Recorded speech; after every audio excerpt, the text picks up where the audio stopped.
80% dos resultados vem de apenas 20% dos esforços. Essa é a regra 80-20, também conhecida como princípio de Pareto. De acordo com esse princípio, o segredo para alcançar os resultados é priorizar poucas atividades ou problemas a serem resolvidos, mas que possuem alto impacto. Dessa forma, ganhamos tempo e energia, pois dedicaremos esforços no que realmente importa. Mas será que isso é realmente a melhor estratégia? Será que isso é suficiente para o atingimento de metas? Olá, eu sou o Luiz, esse é o canal Gestão e Melhoria, e no vídeo de hoje vamos falar sobre como você deve esquecer a regra 80-20 se você realmente deseja alcançar as metas. E para você entender como essa regra pode ser prejudicial no alcance da meta, vamos aqui para um exemplo mais próximo da realidade, trabalhando com o que a gente chama de gráfico de Pareto. Então vamos aqui para o Excel. Bom, de acordo com o princípio, então temos que 20% dos problemas impactam em 80% dos resultados.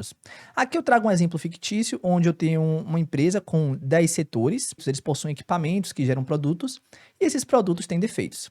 Se eu tenho 10 setores, cada um desses setores aqui corresponde a 10% do total de setores. Eu posso olhar aqui tanto em número de defeitos absolutos, como o impacto percentual em relação ao total de número de defeitos. Se a gente for seguir à risca o princípio de Pareto, eu vou selecionar dois setores, ou seja, 20% dos 10, e esses dois setores vão impactar em 80% dos resultados.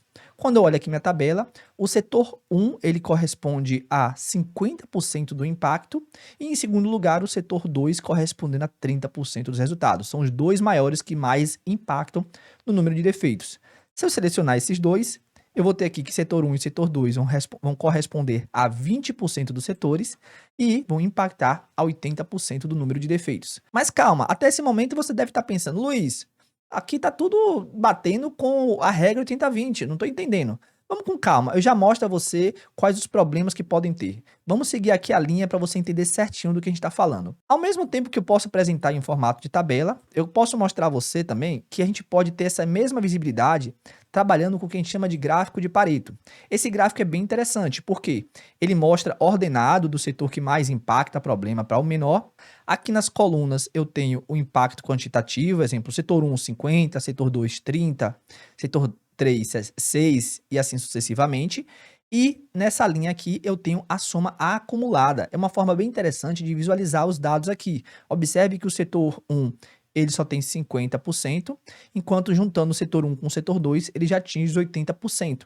Isso é bem legal de visualizar. Aqui no canal tem um vídeo falando de como fazer esse gráfico de Pareto, e se também você tem interesse em aprender Excel, Power Query, Power BI, enfim, várias ferramentas da Microsoft, vou deixar o link aqui da hashtag treinamentos, que ele tem diversos cursos bem interessantes. Mas, nesse momento, você ainda está se perguntando, Luiz, eu estou seguindo a regra 80-20 e eu posso reduzir em até 80% dos impactos, do número de defeitos. Qual é o problema que tem com essa metodologia? O problema é que estamos esquecendo uma variável aqui fundamental. Quando a gente trabalha com problemas, o ideal é que sempre se tenham objetivos e metas. Isto é, um valor que eu preciso alcançar, que eu desejo mirar. Eu preciso trabalhar com esse formato, principalmente quando a gente trabalha com PDCA, com ciclo de melhoria. Eu sempre tenho que ter um valor-alvo. Agora, vamos dar uma olhadinha, supondo que eu tenha um alvo, alguma coisa que eu queira alcançar, se essa regra ainda vai fazer sentido. Nessa outra tabela, nós temos aqui um objetivo de reduzir de 100 para 15 o número de defeitos em 3 meses. Observe que essa redução é de 85%. Eu tenho que reduzir em 85% o número de defeitos. E aí, será que agora, nesse momento, se eu selecionar apenas o setor 1 e o setor 2, eu consigo alcançar minha meta? A resposta é não. E nisso aqui você pode trazer algumas perguntas e eu vou trazer algumas informações. Você pode questionar, Luiz, essa meta é muito desafiadora, ela não é alcançável, na prática a gente não tem uma meta tão assim. Geralmente a gente trabalha o que chamamos de metas SMART, ou seja, metas que são alcançáveis. Nós trabalhamos aqui no sentido de conseguir de fato priorizar. Não adianta, como é que eu vou ter que zerar todos os defeitos? Isso é impossível, o tempo que eu vou gastar é enorme.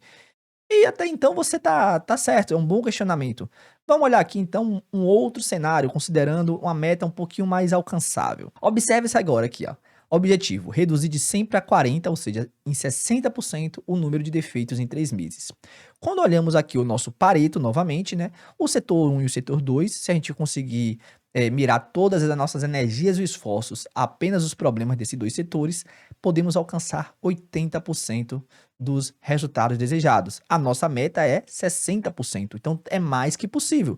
Quando eu somo aqui setor 1 com setor 2, ambos são suficientes juntos para alcançar a minha meta. Tá certo? Mais ou menos. O que que acontece? Quando a gente faz uma análise de Pareto, de priorização, como essa aqui, nós estamos olhando apenas a superficialidade.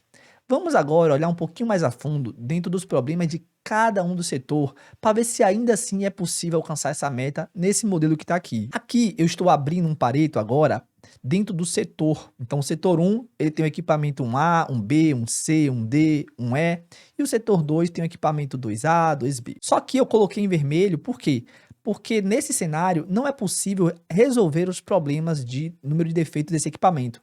E você pode perguntar, por que, Luiz? Na prática, muitas vezes envolve questão de custo, envolve questão de estratégica, pode ser que um equipamento que seja velho, que ainda não deu tempo de trocar, enfim, tem muitas variáveis associadas e nem sempre a gente consegue de fato melhorar todos os problemas internos dentro de um setor, dentro daquela quebra que a gente faz.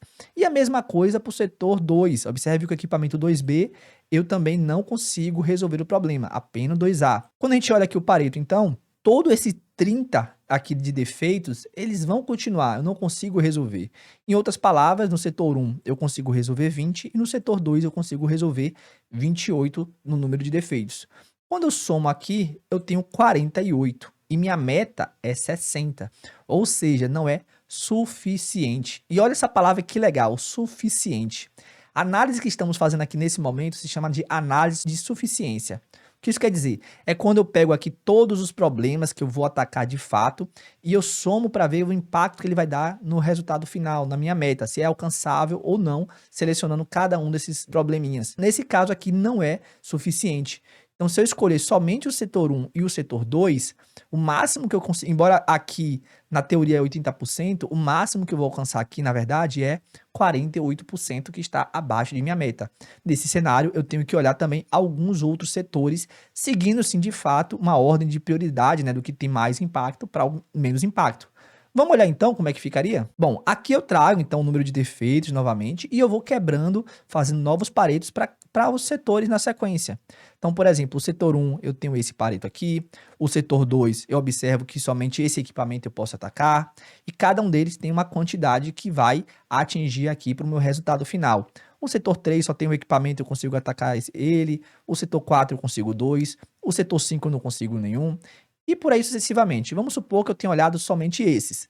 A partir desse momento, eu posso gerar um gráfico muito legal, que é esse aqui, ó. Observe esse gráfico aqui, ó. Nesse gráfico, eu tenho aquela ordem que a gente tinha visualizado, só que agora eu tenho o que era de potencial, dentro do que a gente olhou ali na análise do gráfico de Pareto no início, e aqui o alcançável. Então, por exemplo, o setor 2, embora ele seja o segundo lugar em relação ao potencial máximo, ele é o que mais vai trazer resultados, mesmo que porque o setor A, apenas 20 de 50 ele vai conseguir alcançar.